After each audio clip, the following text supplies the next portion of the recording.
One of the promises of my new book, Muscle for Life, which is available for pre-order right now at muscleforlifebook.com, is it can produce an outstanding level of fitness in all and sundry in just a few hours per week.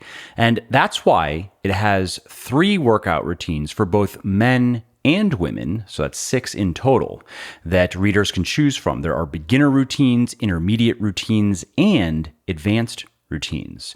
So the beginner routines, what they do is they introduce you to proper strength training. They teach you the fundamentals of good technique, and they greatly enhance your strength, balance, and coordination.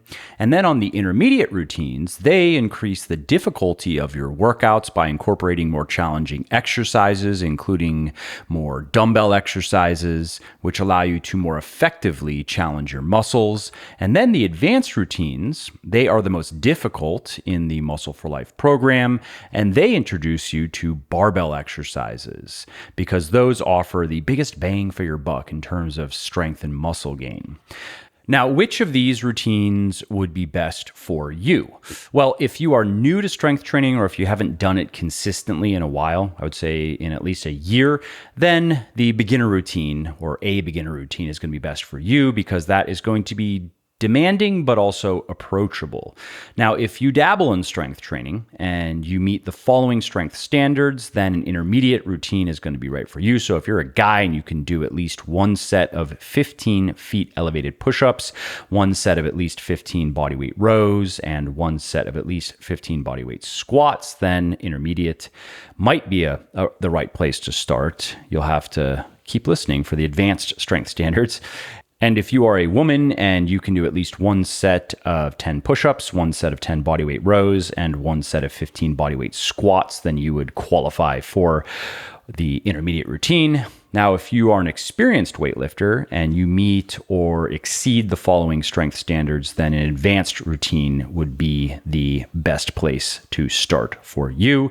If you can dumbbell bench press at least 25% of your body weight for at least one set of 5 reps, if you can trap bar deadlift at least 75% of your body weight for at least one set of 5 reps, and if you can dumbbell goblet squat at least 25% of your body weight for at least one set of 5 reps, then you are strong enough to start on an advanced routine.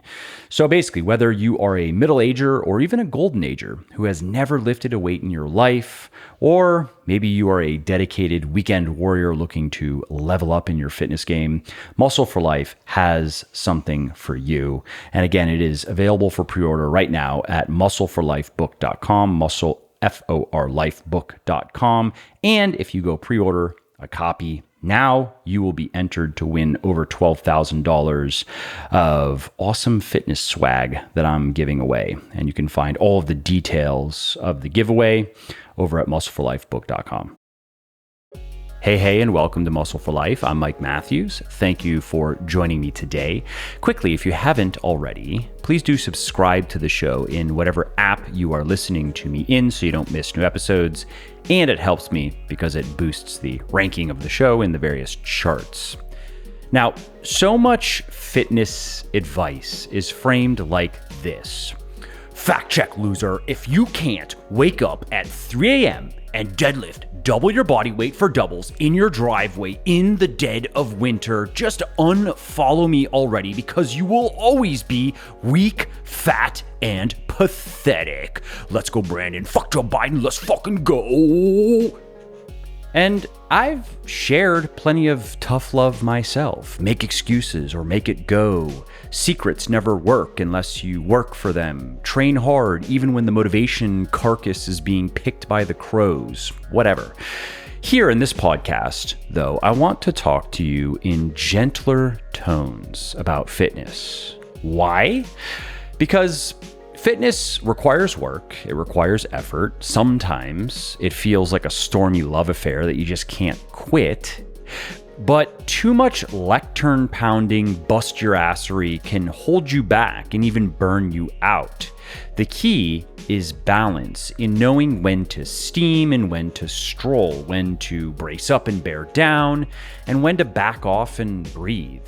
Go, go, go versus slow, slow, slow. And that balance is often hard to find. in the fitness racket. Everywhere you turn, there's another hard-faced hardo bellowing about cooking up the suck and injecting it into your veins so you can earn the aftermath one sweat brick at a time. So, with grumpy faces and slash and burn advice in more than ample supply these days, I want to offer a counterpoint, a few gentle fitness reminders that acknowledge that sometimes you need to growl and gut it out, and sometimes you need to grin and give some more leash. So the first is train at your own pace. Progress is progress. Sometimes it's in stone's throws, sometimes it's in country miles. I'm cheering for you just as you'd cheer for me because we all want to live in a fitter and healthier world. It's okay to feel like you don't know what you're doing because even the fittest people in the gym didn't always know what they were doing, and many of them still don't really know what they're doing. Many of these people, though, they learned as they went along and they made many mistakes. You can do the same thing. There is no one way to get fit, no one true plan, no secret treasure map to the land of big butts and bigger biceps, no alchemical formula of magical eating and training techniques. Find the way that works for you. Even a little can go a long way. A 30-minute walk every day can kickstart the process that transforms your body and life. A huge triumph. Most people transform themselves once every never, so go slow if you need to. Sometimes you have to drag your draggy body through a spate of not great workouts before you have a great one again. It's normal, so just train. The good and the bad are just part of the process. Train anyway, press on. Some days are easier and some days are harder. Your best workouts are rarely the easy ones, though, and your hardest workouts aren't write-offs. This is just the way the cards come out sometimes, so keep going. Whether it is your first year or your 14th year, workouts will feel awful sometimes, like you don't know what you're doing, like you're chasing the wind, like you should quit. It's okay. Shrug it off. Plow on. You don't have to hit a PR to have a fitness win. Sometimes it's just going for a walk or doing some push-ups or just not eating the whole pizza or whole box of cookies. You're doing great. Keep it up.